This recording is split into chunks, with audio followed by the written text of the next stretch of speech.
Le câble périphérique définit la zone de tonte du HMO. Il faut comprendre que le câble doit créer un circuit électrique complet. Pensez à un grand cercle. Les câbles ne doivent jamais se croiser. Vous pouvez poser le câble périphérique de deux façons. Premièrement, avec un appareil de pose de câble. Ou deuxièmement, avec un maillet et des piquets style inclus dans la trousse d'installation.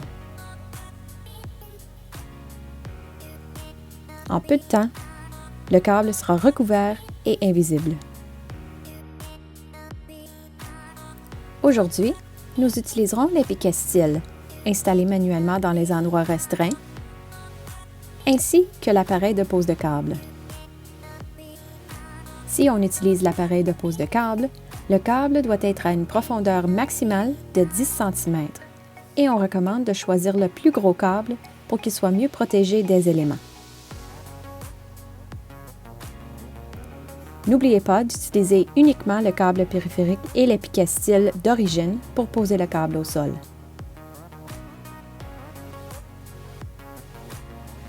Lors de l'installation du câble périphérique, assurez-vous qu'on ne puisse pas trébucher sur le câble ou les piquets.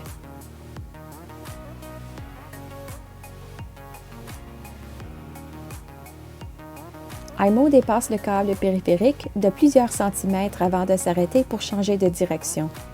C'est pourquoi le câble doit être posé à différentes distances des obstacles. C'est ici que la règle HMO incluse avec l'outil devient utile.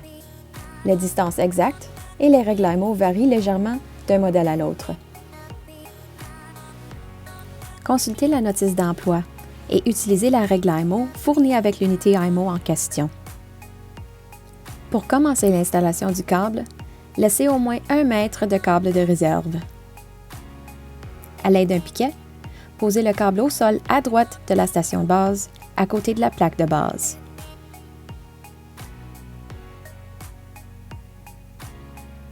Assurez-vous que le câble est aligné avec les guides au centre de la plaque de base, car c'est à partir de là que vous acheminerez le câble vers la station une fois que vous aurez terminé de l'installer.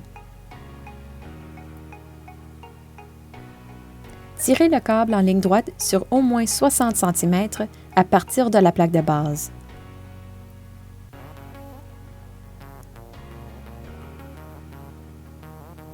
Posez le câble périphérique autour de la zone de tonte. Vérifiez les distances avec la règle HMO. Utilisez la pleine longueur de la règle HMO face aux obstacles comme des murs et des clôtures. Pour des obstacles non franchissables, d'une hauteur de moins de 1 cm, comme des terrasses ou des stationnements, aucune distance n'est requise et le câble périphérique peut être posé directement contre l'obstacle. Toute surface d'une hauteur de plus de 1 cm nécessite une distance de la longueur de la règle HMO. Si les distances appropriées ne sont pas respectées, le robot pourrait rester coincé ou laisser des bordures non tondues. Ensuite, posez le câble au sol avec un maillet et les piquets. Assurez-vous d'enfoncer les piquets au complet dans le sol. Placez un piquet à environ chaque mètre. Si la pelouse est inégale, vous pourriez avoir besoin de piquets supplémentaires pour bien fixer le câble en place. Vous devrez installer des boucles de recherche de chaque côté de la station de base. Chaque boucle de recherche doit être placée à au moins 2 mètres de la station de base et être perpendiculaire au câble périphérique. Une fois que vous atteignez 2 mètres, tirez le câble en ligne droite sur 1 mètre. Puis, ramenez-le vers le périmètre et continuez la pose autour de la zone de tonte.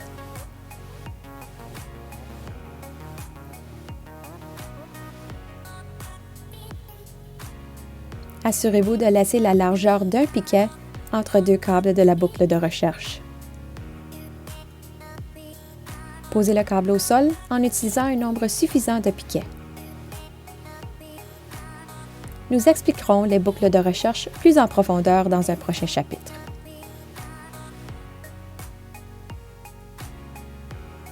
ce serait une bonne idée de laisser du câble de réserve par-ci par-là, si d'éventuels ajustements ou réparations sont nécessaires. En posant du câble périphérique de réserve près de passages complexes où le câble risque de briser, comme près d'un trottoir ou d'un stationnement, vous pourrez modifier l'installation du câble périphérique ou de la station de base plus facilement au besoin.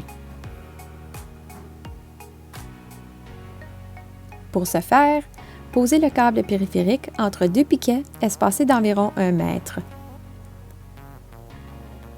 Enroulez le câble périphérique afin d'obtenir 3 longueurs de câble de réserve. Fixez la réserve au sol au centre à l'aide d'un piquet supplémentaire. Pour plus d'informations, consultez la notice d'emploi et les diagrammes pratiques. Si vous devez rallonger le câble périphérique, si le terrain est modifié en éliminant une plate-bande par exemple, vous pourrez le faire à l'aide de connecteurs style qui sont inclus dans la trousse d'installation.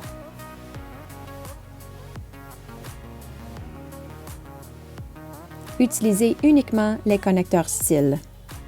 Des complications peuvent survenir si vous utilisez d'autres types de connecteurs de câbles.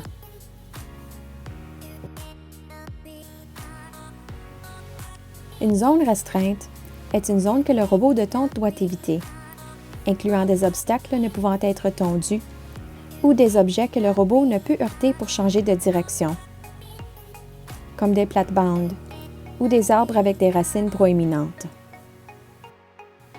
AIMO inclut des capteurs de collision. Si le robot se bute contre quelque chose, il s'arrête et change de direction. Par conséquent, il est inutile de désigner tous les arbres et les murs comme zone restreinte. Surtout, assurez-vous que les arbres n'ayant pas été identifiés comme zone restreinte n'ont pas de racines proéminentes ou ne sont pas entourés de plates-bandes pouvant endommager la lame ou bloquer AIMO. Si vous devez passer le câble autour de zones restreintes, comme un arbre, un étang ou une plate-bande, acheminez le câble à partir de la bordure de la surface de tonte vers l'obstacle en gardant une distance d'au moins 45 cm pour qu'il y ait assez d'espace entre la bordure du câble périphérique et la zone restreinte. Ainsi, AIMO pourra circuler librement dans cet espace. Tout en avançant, posez le câble au sol à l'aide de piquets. Gardez une distance d'environ 2 à 3 cm autour de plates-bandes comme celle-ci. Pour les obstacles comme des arbres seuls qui ne sont pas entourés de plates-bandes, gardez une distance de la longueur de la règle AIMO. Si vous contournez un étang ou une autre source d'eau, vous devriez ajouter une distance supplémentaire de 1 mètre pour tenir compte des conditions changeantes et des inondations. La distance exacte peut varier selon le modèle AIMO. Passez le câble autour des obstacles, en respectant la distance adéquate, jusqu'à ce que vous reveniez à votre point de départ comme ceci. Lorsque le câble et les piquets sont installés pour créer un périmètre autour de la zone restreinte, maintenez les 2 câbles ensemble de manière parallèle et ramenez-les vers la bordure de la surface de tonte. Lorsque les câbles sont disposés de cette façon, AIMO ne capte pas le signal et passe par-dessus. C'est comme si les signaux s'annulaient mutuellement. Les câbles devraient se toucher, mais pas se croiser ni se chevaucher. Ne jamais croiser les câbles, toujours les garder parallèles. Lorsque vous avez atteint la bordure de la zone de tonte, poursuivez l'installation du câble périphérique dans la direction de départ. Si vous avez plus d'une zone restreinte et qu'elles sont à proximité les unes des autres, vous pouvez les jumeler comme indiqué dans le diagramme de la section « Exemple d'installation » de la notice d'emploi. D'autres obstacles à prendre en considération lorsque vous posez le câble sont les coins pointus comme un coin clôture ou ceux près d'une maison. Gardez une distance de la longueur de la règle AIMO près d'un coin et utilisez la règle pour vous guider autour du coin. Veuillez lire attentivement la notice d'emploi pour connaître les distances exactes et les instructions d'installation détaillées. Ne pas créer de coins à 90 degrés. Arrondissez légèrement les coins pour que le AIMO puisse les contourner facilement. Pour prévenir des ornières laissées par AIMO, Vous devriez éviter les angles aigus de moins de 90 degrés. Lorsque vous aurez posé le câble périphérique autour du reste de la zone de tonte et établi les boucles de recherche, plantez le dernier piquet à gauche de la plaque de base de la station de base. Assurez-vous de le poser directement à côté de la prise du câble dans la plaque de base. Coupez le câble périphérique en laissant une longueur d'environ 1 mètre. Ensuite, appuyez sur OK sur la console de commande. Notez qu'un message apparaîtra si la batterie n'est pas suffisamment chargée pour supporter les prochaines étapes de l'installation.